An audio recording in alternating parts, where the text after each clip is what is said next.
తెలంగాణ శాసనసభ అంతా కూడా ఏకపక్షంగా ఒకే సైడు నడపడం పట్ల మా తీవ్రమైన నిరసన తెలియజేస్తూ ఈ రోజు సభ నుంచి వాకౌట్ చేసి మేము బయటకు రావడం జరిగింది. ముఖ్యంగా ఈ శాసనసభ నడుస్తున్న తీరు పూర్తిగా ప్రజాస్వామ్య విలువలకు తిలోదకమిస్తూ శాసనసభ నియమ నిబంధనలను ఉల్లంఘిస్తూ ఈ సభ నడుపుతా ఉన్నారు. మొన్న బీఏసీ మీటింగ్ కు గంటన్నర సేపు ఆలస్యంగా వచ్చారు. మేమంతా పోయి కూర్చుంటే గంటన్నర దాకా బీఏసీ మీటింగ్ కు ప్రభుత్వం రాలే. బీఏసీ మీటింగ్ లో తీసుకున్న నిర్ణయాలు వేరు, ఈ రోజు శాసనసభలో బీఏసీ నిర్ణయాలని చెప్పి పెట్టింది పూర్తిగా వేరుగా పెట్టారు. బీఏసీలో 7 రోజులు అసెంబ్లీ నడుపుతామని, తర్వాత మళ్లీ బీఏసీ పెట్టి ఎన్ని రోజులు జరపాలో నిర్ణయిస్తామని బీఏసీలో నిర్ణయం జరిగింది. కానీ ఇలా బీఏసీ ఎజెండా ఏం చెప్పిన సభలో ఏం పెట్టారు, ఎన్ని రోజులు జరపాలన్నది స్పీకర్ గారి నిర్ణయానికి వదిలేసినాము అని. అంటే బీఏసీలో తీసుకున్న నిర్ణయాలను కూడా తప్పుదో పట్టిస్తూ సభను తప్పుదో పట్టించారు. ఇక సభ నడిపే తీరైతే పూర్తి అధ్వాన్నంగా ఉంది. ప్రధాన ప్రతిపక్షానికి మాట్లాడే అవకాశమే ఇవ్వడం లేదు. మూసీ మీద చర్చ జరిగినప్పుడు మేము కొన్ని ప్రశ్నలు సంధించాం. ఏ ఒక్క ప్రశ్నకు ప్రభుత్వం సమాధానం ఇవ్వలేదు. ముఖ్యమంత్రి గారు వచ్చి అడ్డగోలుగా గంటన్నర సేపు ప్రశ్నోత్తరాల సమయంలో మాట్లాడారు. మీరు మూసీ మీద అంత చర్చించాలనుకుంటే షార్ట్ డిస్కషన్ పెట్టండి, ఇంకో రోజు డిస్కషన్ పెట్టండి, ఎంతసేపు అయినా మాట్లాడదాం. కానీ ఇక్కడ 10 క్వశ్చన్లు ఉన్నాయి, క్వశ్చన్ అవర్ ఉంది, ఇది సభ్యుల హక్కు, ఇది ఎక్కడిది అంటే ఆయన నోటికి హద్దే లేదు. ముఖ్యమంత్రి గారు అసెంబ్లీని బూతులమయం చేశాడు. ఆయన ఎన్ని బూతులు మాట్లాడినా, ఎంత అడ్డగోలుగా మాట్లాడినా స్పీకర్ గారు ఆయనను ఆపే ప్రయత్నం చేయరు. ఇలా మేము ముఖ్యమంత్రి గారు మాట్లాడిన వ్యాఖ్యల మీద మేము ప్రొటెస్ట్ చేస్తాము, మా యొక్క సూచనలు ఇస్తాము అంటే అసలు మాకు మైకే ఇవ్వడు. మాకు మైక్ ఇవ్వకుండా ఇంకొక విపక్షానికి మైక్ ఇచ్చారు, సంతోషం. మరి ప్రధాన ప్రతిపక్షానికి మైక్ ఇయ్యారా? అంటే మీరు సభ ఏంది, బీఆర్ఎస్ పార్టీకి మైక్ ఇయ్యము, బీఆర్ఎస్ పార్టీ మాట్లాడొద్దు అనే పద్ధతి ఉంటే మరి మేము సభకు ఎందుకు రావాలి? పైగా మేము పోరాడి మైక్ తీసుకుంటే మీరు ముఖ్యమంత్రిని విమర్శించొద్దు అంటాడు. ఇది ఎక్కడి పద్ధతి?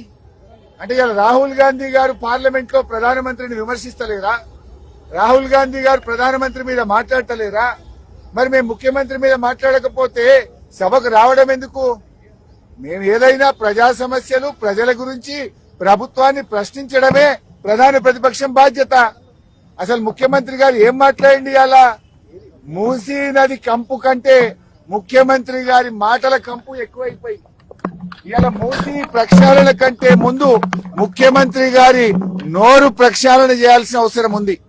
శాసనసభను ఆయన ఒక గాంధీ భవన్ గా, ఒక సిఎల్పి మీటింగ్ లాగా మార్చారు. శాసనసభలో ప్రతిపక్షాలు అడిగిన ప్రశ్నలకు ప్రభుత్వం సమాధానం చెప్తుందా? విపక్షాల మీద అదే సొల్లువాగుడు, బయట మాట్లాడిందే, గాంధీ భవన్ లో మాట్లాడిందో, సిఎల్పి మీటింగ్ లో మాట్లాడిందే, పబ్లిక్ మీటింగ్ లో మాట్లాడిన సొల్లువాగుడే అసెంబ్లీలో వాగుతారా? దీనికోసమైనా అసెంబ్లీ సమావేశాలు పెట్టింది. నేను సూటిగా అడిగిన, మూసీకి తెచ్చే నీళ్లు కాళేశ్వరంలోని మల్లన్న సాగర్ ప్రాజెక్టు నుంచే తెస్తున్నారా అని అడిగాను, సమాధానం లేదు. మూసీకి మేము వ్యతిరేకం కాదు, మూసీలో పేదల ఇండ్ల కూల్చివేతకు వ్యతిరేకం. ఆ పేదలకు 2013 చట్టం ప్రకారంగా డబ్బులు ఇచ్చారా? ఇస్తే వివరాలు చెప్పండి అని అడిగాం. ₹1 ఇవ్వలేదు. వాళ్ళ ఇండ్లు కూలగొట్టి కేసీఆర్ గారు కట్టించిన డబుల్ బెడ్రూమ్లు ఇచ్చి పంపించారు. మేమేమో బాధ్యతాయుతంగా పేదల పక్షాన, ప్రజల పక్షాన మేం మాట్లాడాం. మేం మాట్లాడితే అడ్డగోలుగా ముఖ్యమంత్రి గారు మాట్లాడినరు. మూసీ ప్రక్షాళనకు నడుం బిగించిందే బీఆర్ఎస్. 32 ఎస్టీపీలు కట్టింది బీఆర్ఎస్. మరో 39 ఎస్టీపీలు కట్టడానికి అమృత్ ప్రాజెక్ట్ లో ప్రతిపాదనలు పంపిందే బీఆర్ఎస్. వాటి గురించి మేము మాట్లాడినాం. కానీ రేవంత్ రెడ్డి గారు ఎంతసేపు ఎదుటి వాళ్ళ మీద బాడీ షేమింగ్, నువ్వు పొడుగెక్కున్నావు, నువ్వు అద్దాలు పెట్టుకున్నావు, ఏం చిల్లర మాటలు. నువ్వు ముఖ్యమంత్రివా, ఏమన్నా స్ట్రీట్ రౌడీవా? స్ట్రీట్ రౌడీలు కూడా నీకంటే మంచిగా మాట్లాడతారు. నువ్వు ఆ కేసీఆర్ గారి మీద పదే చావు భాష కోరుకుంటావా? తెలంగాణ తెచ్చిన నాయకుడు, ప్రధాన ప్రతిపక్ష నాయకుడు, 10 ఏళ్లు ముఖ్యమంత్రిగా చేసిన కేసీఆర్ గారిని పట్టుకొని అడ్డగోలు మాటలు మాట్లాడతావు. నువ్వు ఒక తెలంగాణ ద్రోహివి, నువ్వు ఒక నీళ్ల ద్రోహివి. నువ్వు కేసీఆర్ గారి పట్ల అటువంటి భాష మాట్లాడడం చాలా తీవ్రంగా మేము ఖండిస్తా ఉన్నాం.